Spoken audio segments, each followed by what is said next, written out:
and welcome to the Tea and Coffee Hub. Hello, Steve. Guess what? I have something fun because I had an experience for this week, and I've had several people talk to me about it. Want to guess What what it is might it? be? It's a common one. There's so many How do common. I, how do I tell my, these were some of the questions I got. How do I tell my clients that I don't answer emails in the middle of the night? Oh How do Lord. I tell my clients they can't call me after 10 p.m.? How do I tell my clients that just because I said I'd do their website didn't mean I'm also including all their funnels on the website? And then I had a brick and mortar saying, I have this one client that constantly calls and places an order for pickup. And every single time they turn up 30 minutes after we close. And I have to sit here and wait for them. So, what am I talking about here, Steve? Boundaries. Boy, I've never been there before. Ooh. And somehow I think that people think it's okay to cross boundaries on small businesses. And small business, a lot of them, they feel like they have to allow those boundaries to be basically trampled upon because Yeah, they're they're so small. They're the desperate for little the sale. guy. The Yeah. Y- Yeah, yeah. they get desperate for the sale and they're like, well, I'll wait. I'll do this. I'll bend over. And they don't realize how it's really impacting not only their business, but their life. Oh, yeah. So I think we just need to have a true conversation about boundaries and how to set Ah, them. boundaries. Because, That was a hard one to break or develop and instill in my business. Because it's yeah. not only like you mentioned, like they're always late after they close, picking up their stuff. It's Yes. also, having a consulting business in the past, it's like scope creep is the same thing. Oh, God, yes. Scope creep. Okay. I hate that. In the contract, you get to have X amount of revisions, et cetera, et cetera, et cetera. And they say, oh, I just saw one tiny little itty bitty smidgen thing. And it's like, you just get to know at that point, Hmm. every 2 days, one tiny itty bitty smidgen thing comes. And I do when that happens because I do want to seem like I go above and beyond. Yeah. I'll say, oh, I'm glad you saw that. I can absolutely change it. But any revisions after this one going forward will be charged at X amount. Yeah. So when they turn around, and I'll tend to let them do one after the contract because then I look extra nice. Right. And I'll even say, as per the contract, you had so many revisions. I'll do this one, but any additional revisions will be charged at this amount. What they're going to say, they're going to complain. Well, I had all the revisions for my contract and I asked for one more and they gave me that and now they want to charge me for more revision. I gave them a freebie. Right. I'm not the bad guy. So, addressing both of them, the boundaries, like personal boundaries, because Yeah. entrepreneurs have to have a life. And that took me a Oh long God. time to get that in my head. I'll be honest, it took a coach to really beat it into me that closing your doors means closing your doors, not staying 4 hours later just because one person is running late. Yes.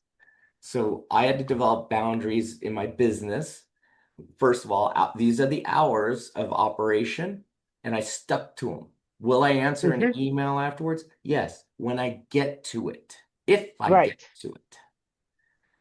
Yes. There's zero guarantee. And working with other businesses, they know if I answer something on the weekend, it's out of my time and courtesy, and it's not a norm.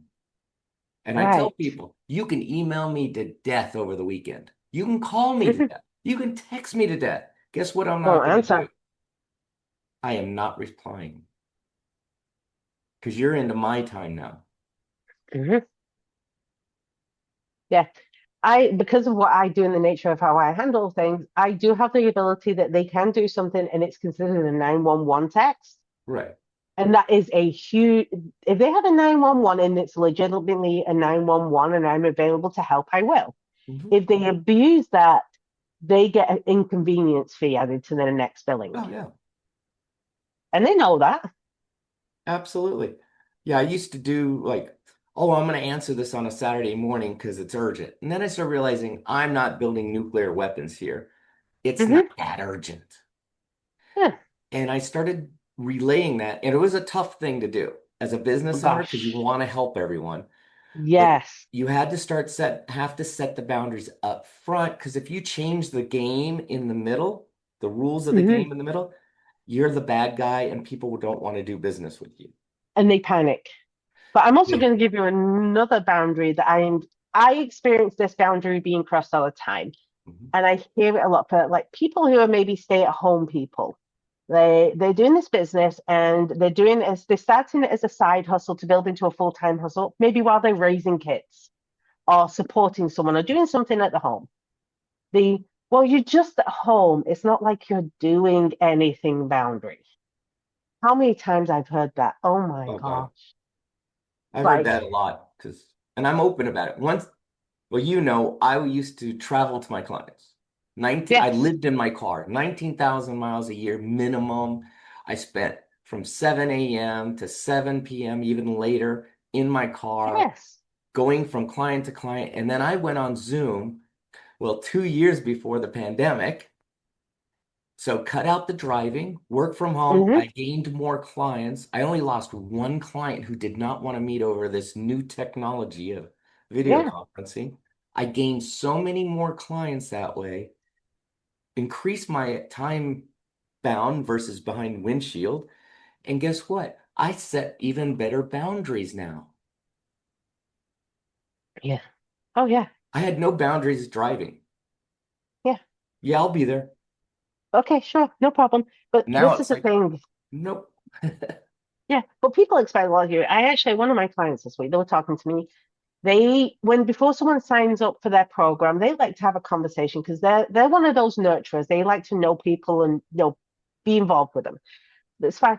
And she's like, well, no, I normally do like this 30-minute call to get to know them, but then sometimes they keep talking and they keep going and keep going and keep going. And I feel guilty ending the call. So this is what I told her. We reduced that 30-minute call to a 20-minute call because 15 felt really shocked her nervous system. Right. And then I said, this is your first sentence you say when you get on that call. Oh, Steve, it is so great to meet you like this today. I know your time is important, so I'm really going to respect your time boundary and we'll be finishing in 20 minutes. You're a busy guy and I know you have a lot to do. That's it. Did I seem like a bitch at that point? No, No. I'm respecting your. And she's like, oh, Right. I can do that. It comes across really friendly and nice. Yeah. Once I learned that, my calls were all on time. Yeah. I didn't go over at all. A couple of calls go over, Very and it's rare. been like they do happen. It's like, but it's always, yeah, we're still talking about this. I know I have a hard deadline at this time. What's your hard deadline? Right. And you're communicating that before the time hits. Yeah. Or you set up the next call. Listen, we have a great conversation going. Our time is almost up, and I do have another call right after this. Sorry about that, but let's set up a time before we run out of time. And you know what? Right, They because always will set that up. and they love it. They love that you respect their time as Their well. time. That's it. It's not just your time. It's like Fast Times at Ridgemont time. It's our time. Oh, I've never seen that. Oh, Is that something I have to watch it then? yeah. Yeah, Mr. Hand, it's our time. yeah. Oh, So, but it is true. You got to be respectful of your client, your prospect, and of yourself. and I think this is the other one that I've had this happen a few times to me when I've booked with other people for certain things. And I asked them a question, and it's a respectful question because I asked them, can you also do this? Is this also in your wheelhouse? Mhm. You know, I'm willing to pay for it, willing to, and they'll go, oh, yeah, no problem. And it gets to the last minute, and they just wanted to say, yeah, no problem, because they didn't want to lose an additional sale. And then I'm left scrambling trying to fix what I needed done because I assumed that they could do it. So also be respectful of the boundaries on your skills. You don't have to be able to do everything to help your client. Oh, I couldn't agree more. I mean, I doing a consulting contract, 3 months, very specific what to do. Next thing I know, we're at 6 month mark, still getting Mhm. paid. But then my coach at the time goes, okay, when is this going to be done? I go, well, they keep changing and adding things. And they're like, let's look at the contract. And they go, let's calculate your time now. I found out I was spending, if I calculate my time out, I was losing money on this contract because I Mhm. kept letting scope creep take over because I was so afraid of losing the client. Finally, I shut it down at 6 months, said, okay, well, here's what it Mhm. is. They kept going, well, we want all this. So I gave them a new contract, new rules, and the scope was lock solid with iron walls around it. And they wanted to change things. So every time they said, hey, we'd like to add this, no problem. I'll send you over an additional invoice for Mhm. that project. Guess what? You do that 2 times. The third time, they're like, we really don't need that. Let's stick with our Mhm. original project. Unless they really did need that, and then they're happy to pay for it because they Happy to respect your pay. time limit. Now, I've actually added a 2-page PDF on the end of my contracts. So Mhm. they sign it and that's attached. And that is a what this includes, what this does not include. Yes. It is a yay and nay document that I've added because some of the things I've been asked to do is like, no, that is not included in my scope. So I did a 2-page yes and no's, and they all get that on the contract. And they say, well, why do you do that? I'm just making sure it's absolutely clear up front. That's it. And I couldn't agree. I tell business owners, especially consultants and coaches, Mm. especially anyone who's coaching, consulting, it doesn't matter what kind, life coach, mindset, whatever it is, you got to put in what you will do, what you are able to do, able, Mhm. willing and able, Able. and what you will not touch. So in Yeah. mine, it even says, because people think, oh, good, you know about websites and how to do all the back end stuff. It says clearly, I do not develop, design, or modify anyone's website, period. Right. Yeah.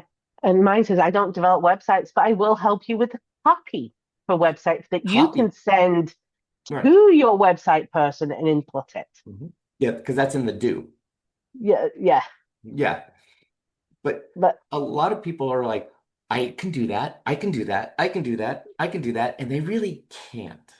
hmm I've been burned. I have been burned by people saying that they can do it. And it's like Me too. scrolling on Facebook. Yes, I know I spend more time on social media than Steve. Steve has an in and out policy, but social media is my game, so I do it. The amount of people going, I saw one in this group the other day. Hey, I'm looking for a social media manager. These people are based in the USA and they're looking for someone who is local in the USA so they can come and take some pictures with their stuff and that. Okay, awesome. Letting you know, I'm looking for 4 to 5 images per week, posts. I don't have a high budget. This is for $100 a month. There was 47 replies on there saying, hey, look at my portfolio. If I was to say a social media manager doing 4 to 5 posts per month, so that's what, 20 posts a month, Yep. roughly. And they're expecting them to go to the brick and mortar and take images and video there and then edit it, upload it, and manage their social media. What is 4 to 5 months, 4 to 5 posts a month actually valued at realistically? I've seen normal around 2 grand to 5 grand. Right.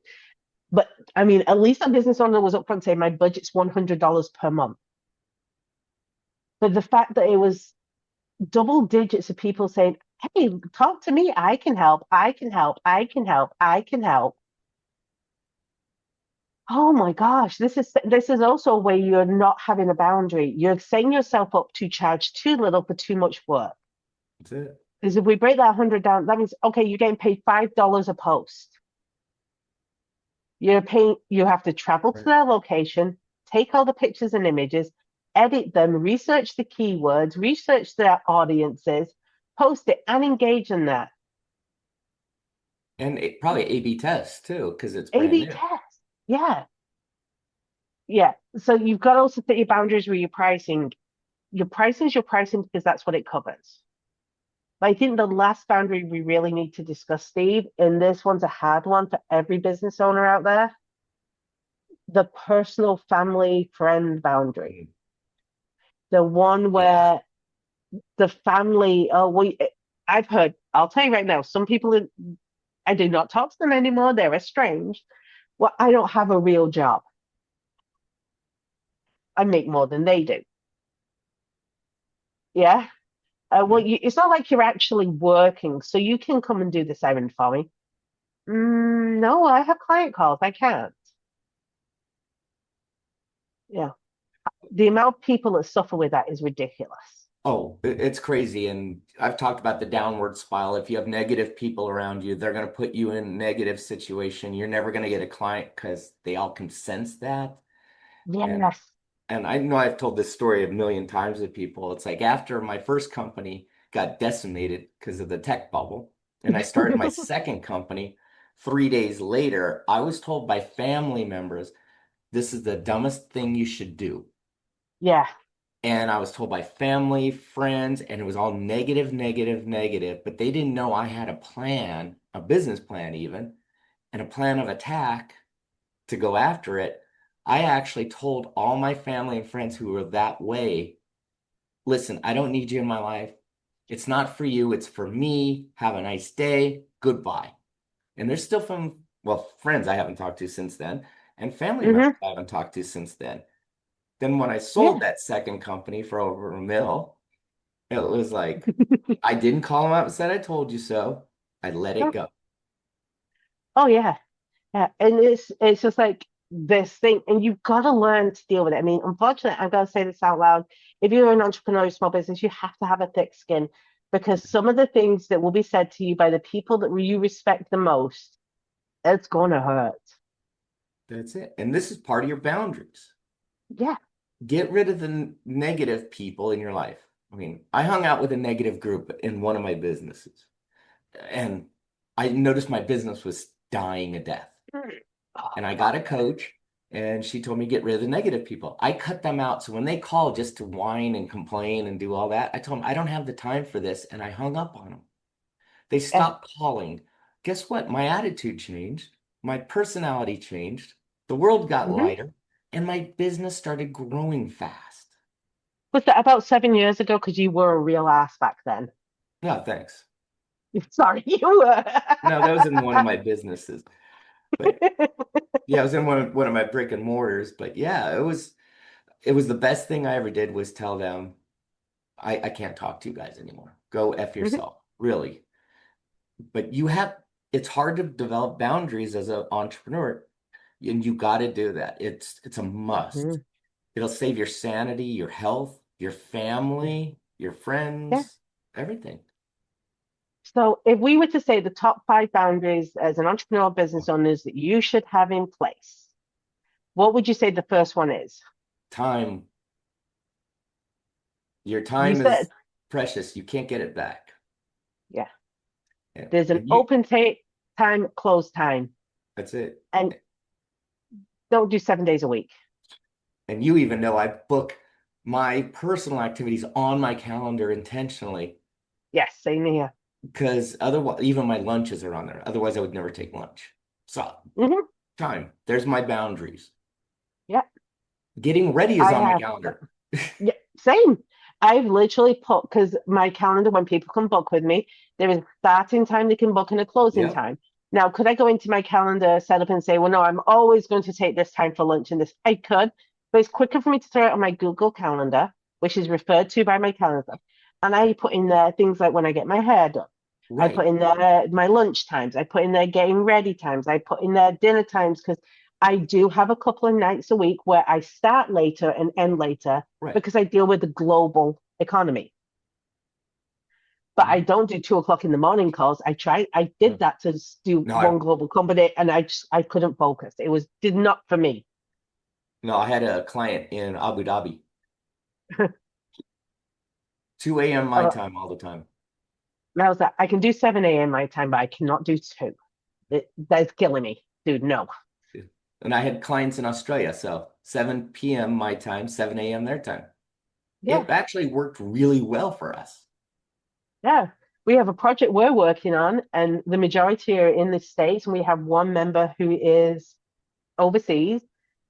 And they try to get on, even though it's 3 o'clock in the morning for them. But we have this boundary set that if they can't, because we don't expect them to get people in line, we record the sessions Right. and they have access to what went on. So yeah. Time definitely hands down number one. Put put these thing activities in your calendar. And you also, what I love about this is now you can actually see what you're blocking for your personal versus business. It gives you a Mhm. visual as well. And now when people go, can you work on this project? If you didn't put your family vacation in your calendar, Oh you'll my say gosh. yes to something, and next thing you know, you just said yes to a project that you have a family vacation on that's booked. Right. So put Yes. all that in there. That's part of your boundaries. Yeah. I would say the second one is identity. So many entrepreneurs and small business said, "Hey, what do you do?" Well, I'm starting my own business. I'm an entrepreneur. I'm a small business. Okay, kind of sounds okay. But what that is doing is it's setting this expectation that, well, you're not really sure about what you do. So if someone says, Right. "What do you do?" You're never going to say, "Well, I'm a business owner." It's weird. It's like I turn around and I say, "Well, I'm a Harvard certified disruptive social media strategist that deals with multi six-figure companies in establishing their branding identity." You think someone's going to question whether I have time to take on those side projects when I start like that?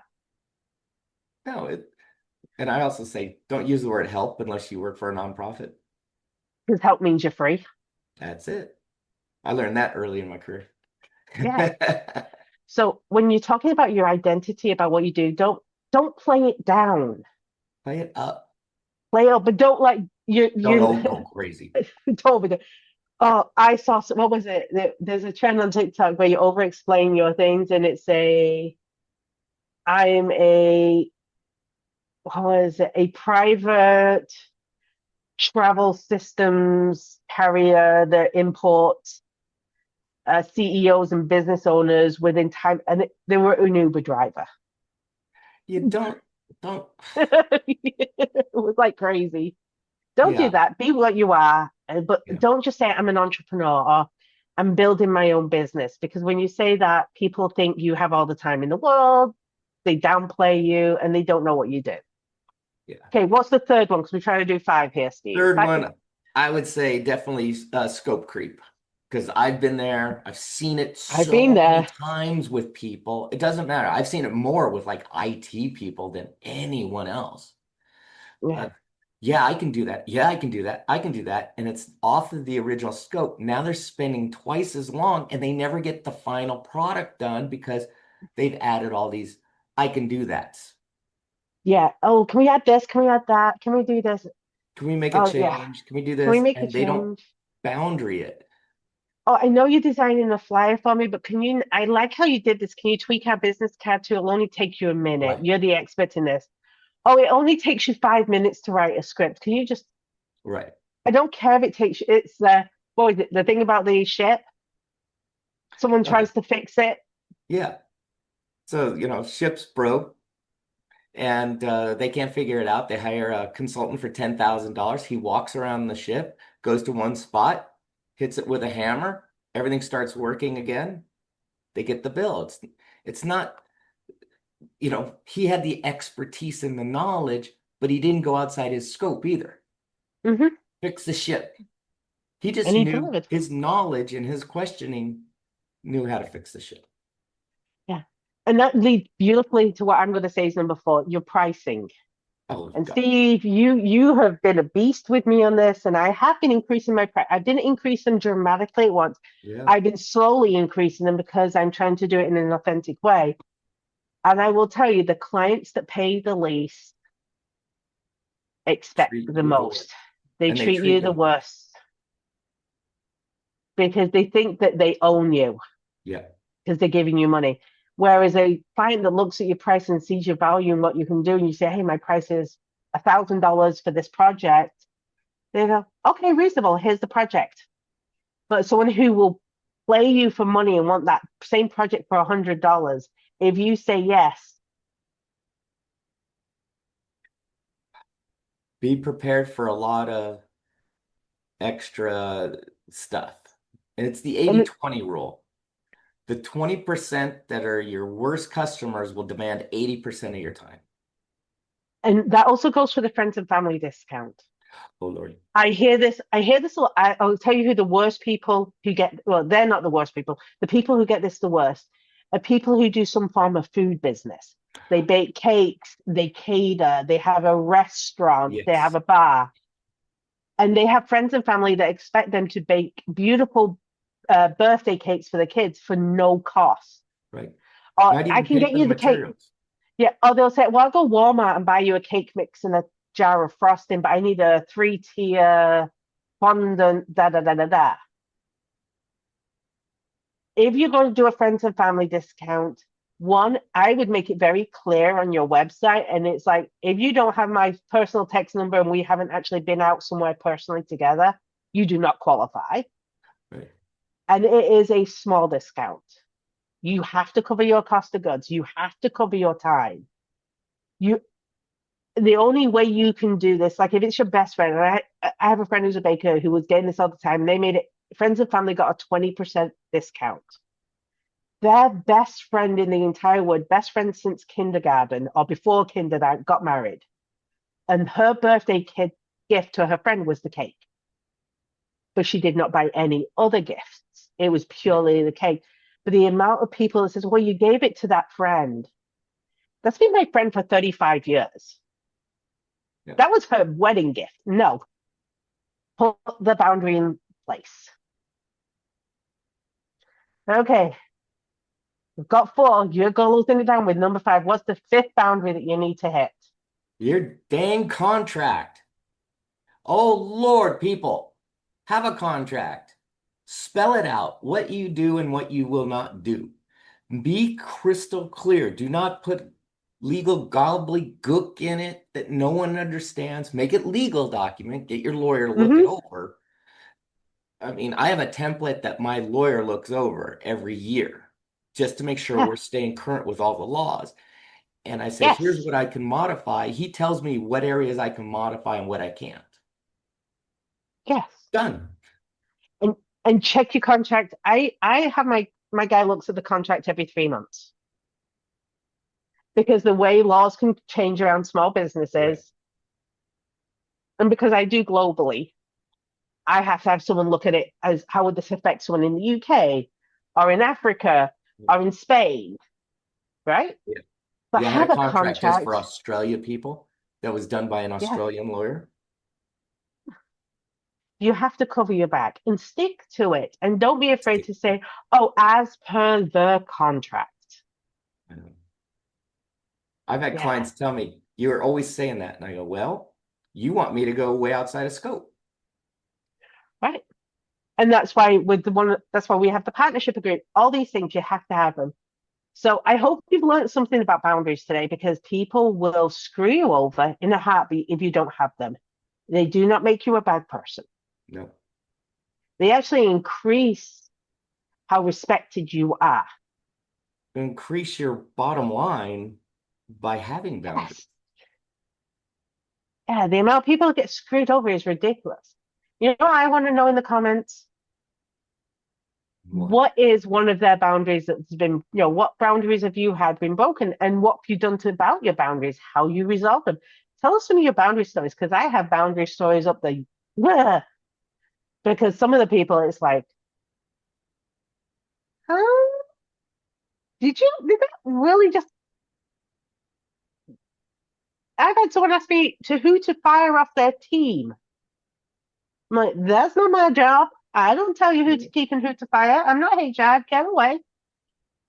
What's some of the craziest boundary stories you've had? And what are some of the biggest tips that you can share too? I think I want to know Exactly. those. Yeah. You even know I have hard boundaries for even my joint venture partners. Yeah. And guess what? It has saved my butt so much. Oh, yeah. Yeah. And I think this is the biggest thing you can learn in business having boundaries, respecting your own boundaries, respecting your family's boundaries, respecting partners' boundaries, JV partners' boundaries, also respecting your clients' boundaries because they're allowed to have them too. So don't forget to subscribe because we're going to come back with more tips and more information. You want to make sure that you're getting all these tips and tricks. We're not charging you. to listen to this podcast, but we're teaching you really important stuff. That's it. So we will see you next week with another tip to not get yourself screwed over. Have a good week. Bye. Thanks for joining us on the Tea and Coffee Hub podcast today. We hope you enjoyed today's conversation and it left you inspired, equipped, and ready to take your next step, whether that's in life, business, or maybe both. And don't forget to like and subscribe to our channel so you don't miss future episodes, and connect with us online and in person. Share your thoughts in the comments section. Until next time, Keep sipping, keep growing, take action, and stop making excuses.